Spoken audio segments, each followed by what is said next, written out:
Tante le iniziative organizzate dall'Associazione AIRC di Agrigento sulla prevenzione, la diagnosi e la cura del cancro e ribadire i valori della ricerca come strumento indispensabile per sconfiggerlo. La ricerca di ieri è la cura di oggi, la ricerca di oggi sarà la cura di domani. Tutte le iniziative promuovono e concorrono alla raccolta di fondi che servono al potenziamento della ricerca, i quali, insieme alla prevenzione e ai corretti stili di vita, riusciranno a sconfiggere il cancro, rendendolo sempre più curabile. In questi giorni,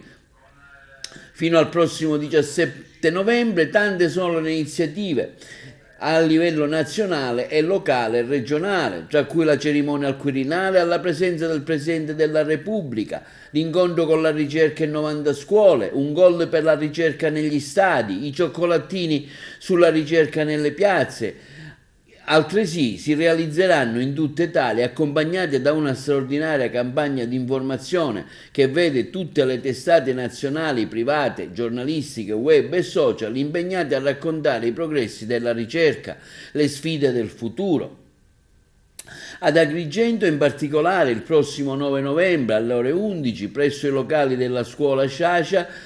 le incaricate dottoressa Cristina Aquilini e Maria Speciale, ricercatrici dell'AIRC, incontreranno gli studenti delle quarte classi per parlare della ricerca, delle loro esperienze sul campo e avvicinare i giovani al mondo della scienza, illustrando le nuove frontiere nella ricerca sul cancro. Diversi anche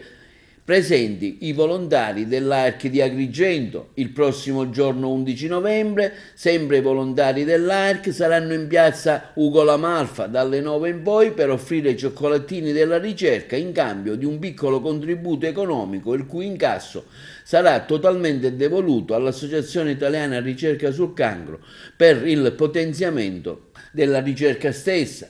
In piazza Ugo La Malfa presso il mercato Coldiretti di Agrigento e a Villa Bonfiglio presso il mercato verde amico di Agrigento.